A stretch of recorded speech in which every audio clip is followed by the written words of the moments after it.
Bonjour à tous et bienvenue dans cette nouvelle vidéo où on va parler de Obito Uchiwa, où il va prendre très cher car c'est un personnage très mal écrit. C'est parti, générique.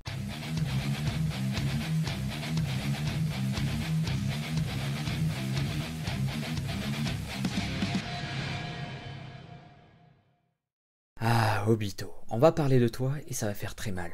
Mais avant que cette vidéo ne commence, je t'invite à partager, liker et commenter et t'abonner si tu as plusieurs comptes. Même c'est pas grave, on s'en fout, je ne fais pas partie de la mafia YouTube, donc par conséquent, je ne serai jamais mis en avant. Donc voilà, si vous voulez partager, et c'est super cool. Maintenant passons à la vidéo. Alors c'est parti, on va commencer par Obito. Alors le cas de Obito est assez intéressant et quand tu analyses le personnage en profondeur, tu te dis mais ok, mais non, ça passe pas. En fait, c'est un personnage qui a eu pas mal de défauts d'écriture, ce qui en fait un personnage assez comique et assez détestable pour beaucoup de fans de Naruto. Moi, je l'apprécie pas tant que ça et je trouve que c'est un potentiel gâché parce que franchement, ce personnage aurait pu être génial. Tout d'abord, on va commencer par l'écriture du personnage. Tout d'abord, Obito, c'est un ami d'enfance de Kakashi. Au début, ils s'entendaient pas comme Sasuke et Naruto, mais avec le temps, ils sont devenus proches. Même si, au moment où ils sont devenus proches, Obito s'est mangé un pavé énorme sur la gueule, c'est-à-dire une grosse roche énorme de plusieurs tonnes qui lui a écrasé la moitié du corps, qui en a fait de la bouillie. Mais bon, là, dans le manga, il n'y a pas eu trop ce problème-là de bouillie. Et le mec a été prétendu mort. Et donc après, il a passé un long moment chez un fou psychopathe qui vient d'une autre période et qui est complètement gâteux, qui a un projet complètement fou. Il voit la meuf qu'il aime mourir et il décide de devenir un putain de psychopathe, attaquer des enfants, attaquer des bébés, massacrer un clan, faire du kidnapping, faire du harcèlement, créer une entreprise complètement, on va dire, illégale de mercenaires. Mais bon, c'est pas grave, et aussi provoquer des dizaines, voire des centaines de milliers de morts. Mais alors, la grande question est, mais pourquoi a-t-il fait tout cela? Pourquoi est-il parti dans une entreprise complètement folle et conne? Eh bien, tout simplement pour le personnage de Rin. Et alors, vous allez me dire, c'est qui Rin? Ou si vous en souvenez pas, moi je vais vous la résumer en un mot, une garce. Alors vous allez dire, mais pourquoi tu dis que c'est une garce? Elle est innocente et tout. C'est parti, je vais vous expliquer. Tout d'abord, Rin, c'est un personnage qui fait partie de la team, avec Kakashi et Obito, qui est supervisé par Minato. Alors cette meuf, c'est simple, c'est le type de meuf que je déteste. C'est-à-dire, la meuf, elle te friendzone, mais en plus, le mec, elle sait très bien qu'il est amoureux d'elle. Elle le voit, elle fait semblant d'ignorer qu'il est amoureux d'elle. Et cette fille-là, elle fait encore mieux que ça.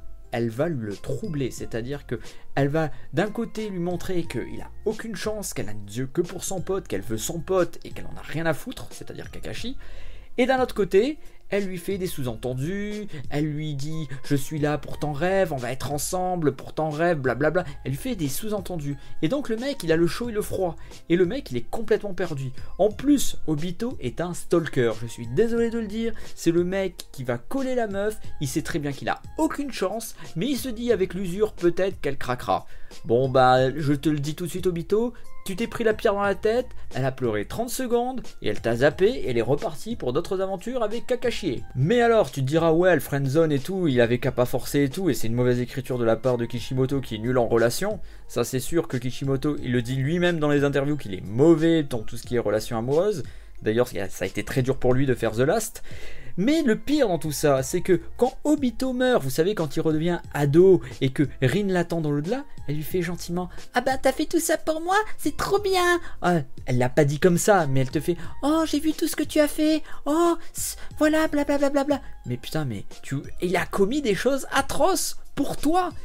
Et toi, voilà. En plus, elle nous dit ça, mais il n'y a même pas d'excuse. Ce personnage a pu même revenir de l'au-delà, pousser Kakashi et Obito et les aider à un moment donné.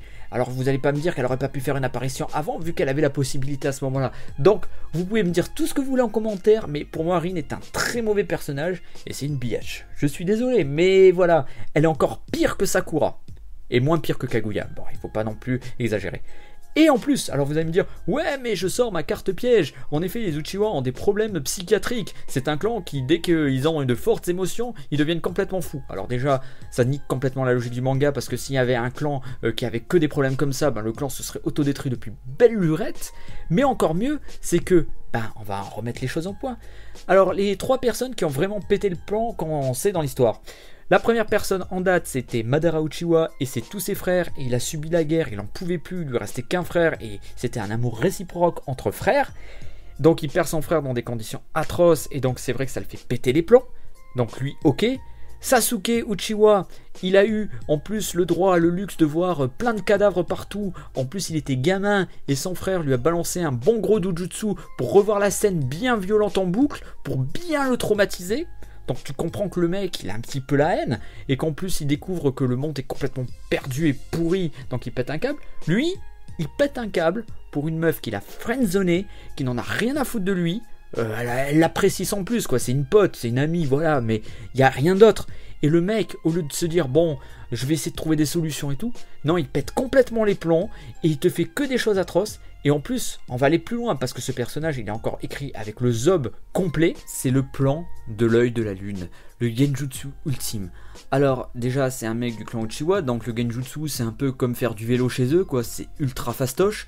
Et le mec, il te dit, oh bah ouais, alors tu vas aller dans un genjutsu, tu pourras te taper la meuf que tu aimes, elle t'aimera et tout, et voilà. Mais tu seras dans une illusion, en fait, c'est une illusion totale. Et en plus, le mec en question, bah il vivra dans une illusion, ce qui est complètement débile. Encore, tu vois, Madara lui aurait dit, on peut ressusciter ta meuf, elle va revenir et tout. Mais là, le mec, il savait même que si Rin revenait à la vie, elle aurait fait quoi? Elle se serait tapé Kakashi.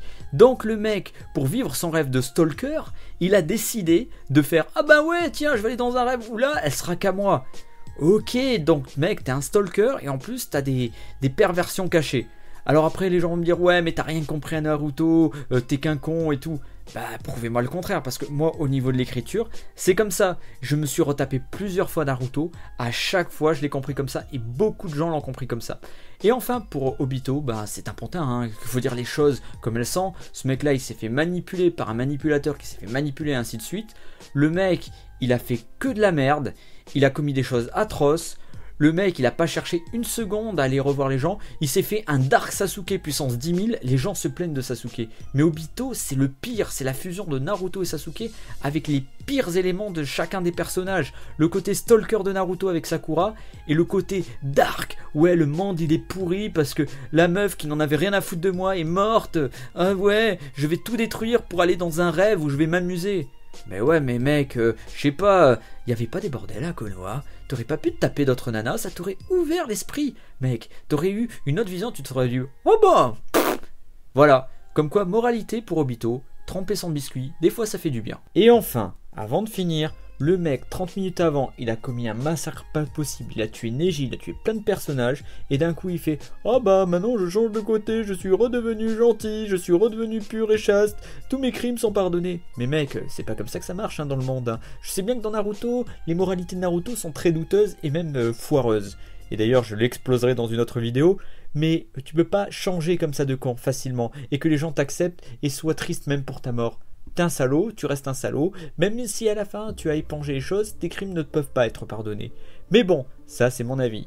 Mais bref, et donc cette vidéo est terminée, lâchez des likes, brûlez-moi ce compteur de likes, et je vous dis à très vite pour une nouvelle vidéo, peut-être à demain, peut-être après-demain. Bisous, bye bye.